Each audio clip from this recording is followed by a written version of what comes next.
বলছে যে হিরো আলম যদি এতই পারিস তোর বউ চলে যায় কে, হ্যাঁ এই কথা বলছে। আমি নাকি পারি না বলে আমার বউ চলে যায়। তো আমার কথা, তোকে এত সময়ের মুখ বলতেছি, তোর সাথে একদিন টেস্টিং খেলা খেলতে চাই, ঠিক আছে?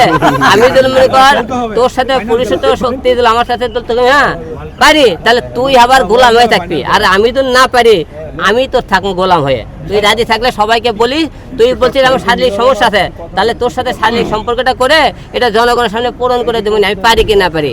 তুই পারিস না বলেই এখান থেকে ভাগে গেছে। তুই হলে দে, কারণ তুই মানিকেও ঠকাইছিস। ওর একটা বাচ্চা, ও এখন সুগার ড্যাডিলে চলে, খাট কাঁপানে নাইকে বলেন, ও এখন খাট কাঁপানে নাইকে সময়। হ্যাঁ, তাই আপনাদের বলবো যে মানুষের সাথে কিছু, কাউকে কিছু বলার আগে নিজের কথা আগে ভাববি। তুই কে ছিলি? তোকে রাস্তা থেকে তুলে আনছে মানিক, সেখানে একটা বাচ্চাটাকে তুই সুগার ড্যাডিলে চলাফেরা করিস। আচ্ছা, আপনি ওই একটা কথা বলে, ওই একটা ড্রেস আপনাকে 2 বার পরে না, আচ্ছা ভালো কথা, ওই একদিন শুটিং করতে পায় হলো 10,000 টাকা, তাহলে এক কাপড় 2 বার মনে করেন না পরে, ওই যে মাসে কটা শুটিং করে, যে 2টা করে একটা কাপড় 2বার পরে না, তাহলে এই টাকাগুলো কুত্তে কাছে অবশ্যই সুগার ড্যাডিলে চলাফেরা করে খাট কাপড়ে নাইকে যাকে বলে, বুঝছেন? খাট কাপড়ে নাইকে বোঝেন আপনারা? শারীরিক মিলামেশা করে টাকা দিবেন, একে খাট কাপড়ে নাইকে বলে, ঠিক আছে? এই হলো ঘটনা। এখন সময় নেব, তুই আমার নামে যে মামলা করা লাগে মামলা করিস, ঠিক আছে?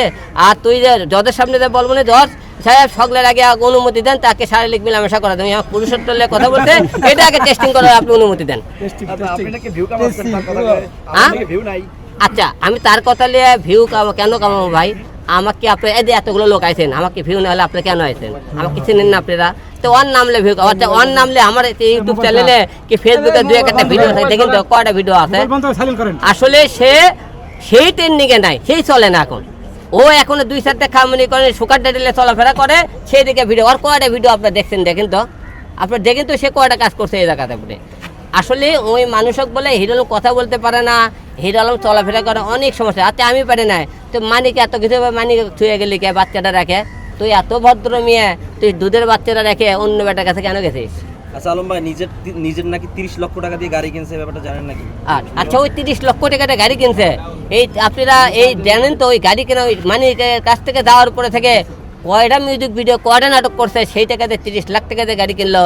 তাহলে অবশ্যই আমি কেন বলতেছি সে খাট কাঁপানো নাইকে, সে আমাকে সুগার ড্যাডিলে চলে, তাহলে বুঝতে পারলেন 30 লাখ টাকা অলরেডি কি এমনি এমনি পাওয়া যায় ভাই? হ্যাঁ, মায়া রিমো মামলা করার তো দূরের কথা, ওর অন্য কোনো কিছু থাকে তো ওরে বলতে বলবেন, ওরে যেখানে পাবো ওরে বলছি তো জুতো পেটা করবো। কারণ ওই ইন্টারভিউতে মানুষের সামনে যা বলে, তো হিরো আলমের সাথে কাজ কয় ভাই, হিরো আলম ওই যার উপস্থাপন কী হয় জানেন?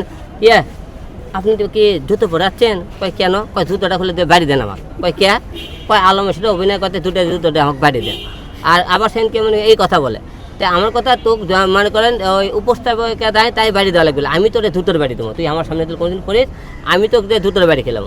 আর 2 নম্বর আরেকটা কথা বলে যে ওই ইন্টারভিউ দেওয়ার পরে তারপরে ওই দিকে একটা লাইভ করছে, তো হিরো আলম কী কয়, আমার কথা ইংলিশ না বাংলা, তাই বলে বুঝতে পারে না। আমি না কথাই বলতে পারি, কী কয় আমি নিজেও বুঝি না।